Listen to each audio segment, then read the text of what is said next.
Hay un supuesto que es, bueno, tal vez el supuesto del sentido común, que es que las escuelas son espacios de igualdad simplemente porque no hay restricciones en la inscripción, ¿no? Como el acceso abierto, la educación pública para todos, para todas, solamente pensando que el acceso está garantizado. Pero cuando se mira con detenimiento, cuando se mira con esas lentes que la perspectiva de género ha construido,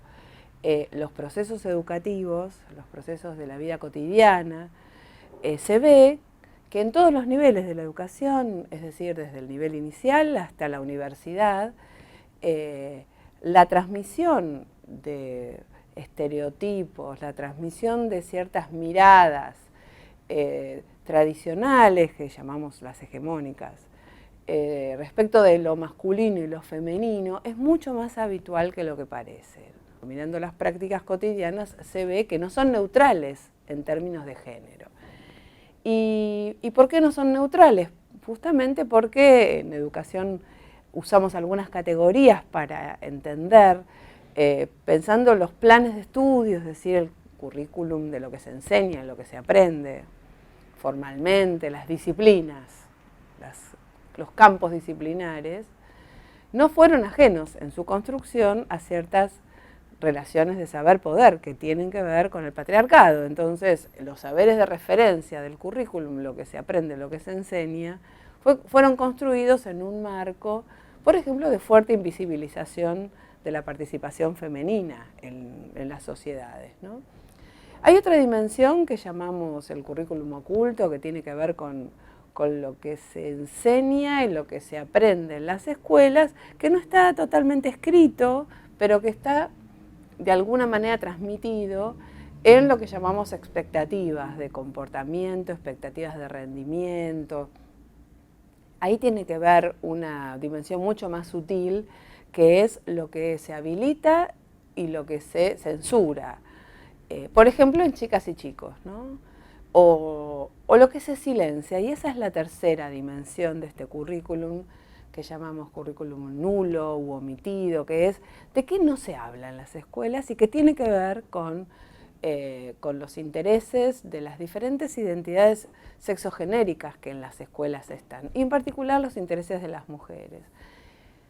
Uno de los temas históricos de los que no se ha hablado, o se ha hablado a partir del silencio, o se ha hablado a partir del estereotipo, es la cuestión de la sexualidad. Las sexualidades, los cuerpos sexuados. De estos mensajes vinculados con la corporeidad, tienden a reforzar un modelo de mujer, a silenciar otras posibilidades, otras identidades sexogenéricas, a pasar por alto episodios de violencia o de bullying, que estamos encontrando en un proyecto de investigación que hace más de 10 años desarrollamos en el marco de la Facultad de Filosofía y Letras. Una presencia fuerte de lo que llamamos el canon tradicional respecto de qué se lee, qué debe ser leído,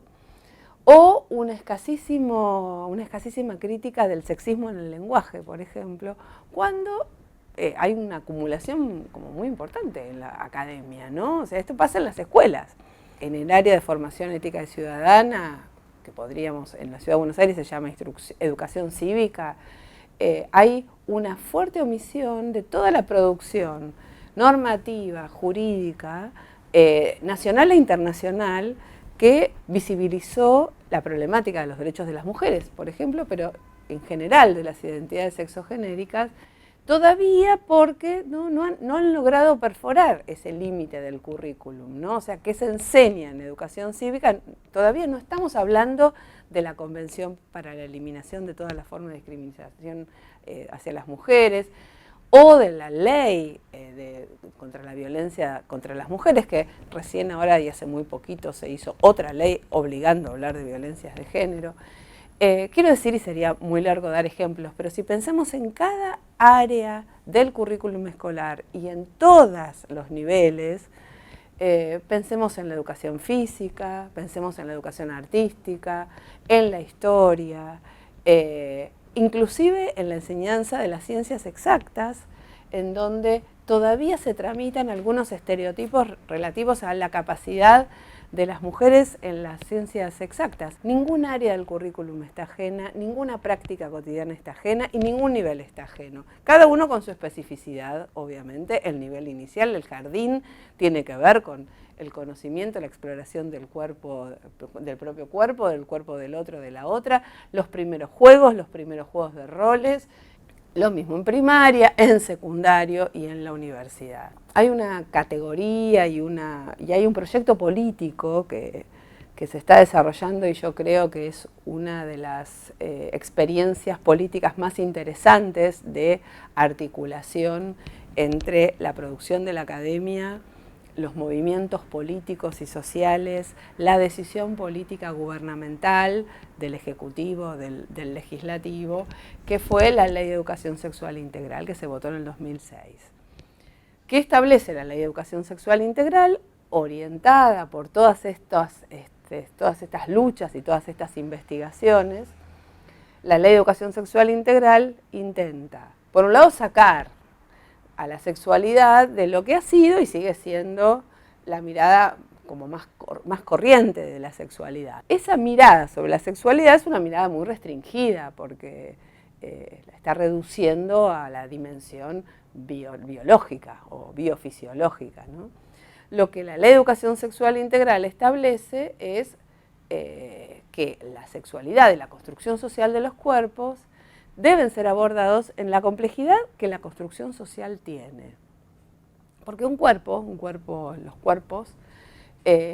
no son meramente una materialidad, son un producto de una relación dialéctica entre una materialidad y un contexto social, un contexto cultural que hace que esos cuerpos se construyan, vivan, disfruten o padezcan según un determinado marco de relaciones sociales y culturales, ¿no? Y por supuesto, la dimensión sexogenérica, lo que tiene que ver con las identidades sexogenéricas, se articulan con otras determinaciones culturales e históricas, como por ejemplo las económicas, las étnicas, las religiosas, las que tienen que ver con las generaciones, con las capacidades. También la ley establece una dimensión psicológica que obviamente tiene que ver con la construcción subjetiva de las identidades sexogenéricas, una dimensión afectiva que es qué nos pasa, qué les pasa a los chicos, las chicas con sus cuerpos en términos afectivos, en términos de cómo viven, y reitero, cómo viven, cómo disfrutan, cómo padecen sus cuerpos, y una dimensión ética que es fundamental también, porque, bueno, cuando hablamos de sexualidades, cuando hablamos de relaciones humanas o de cuerpos, cuando hablamos, reitero, tanto de la violencia como del disfrute, estamos hablando de vínculos entre humanos y la dimensión ética, la dimensión de cómo nos vinculamos con ese otro o con esa otra, en tanto un sujeto de derecho, en tanto un sujeto de deseo. Creo que esa integralidad que la Ley de Educación Sexual Integral está presentando es una producción, reitero, sumamente interesante, que tiene que ver con el movimiento académico, que tiene que ver con la política, que tiene que ver con la legislación, que tenemos que defender porque es una conquista colectiva y que de alguna manera pone a las escuelas en un registro desde la perspectiva de género donde justamente se está habilitando esa crítica que decía al principio, ¿no? Las escuelas como espacios en donde si queremos y adherimos a un proyecto de justicia, a un proyecto en que la educación formal se ponga en sintonía con las mejores tradiciones que tenemos en las políticas argentinas, que son las de inclusión, que son las de democratización, no va a haber una educación democratizadora, una educación emancipatoria, si no incluye esta mirada crítica, autocrítica y transformadora de las relaciones cotidianas, tanto de lo que se enseña y lo que se aprende, como decía recién, como de la vida cotidiana, que es los vínculos entre las personas, las expectativas respecto de quiénes son, quiénes pueden ser, cuánto respetamos las identidades, cuánto respetamos las elecciones y sobre todo qué lugar le damos a la diversidad que forma parte de nuestra vida cotidiana y que, bueno, que durante muchísimo tiempo la escuela se encargó de silenciar.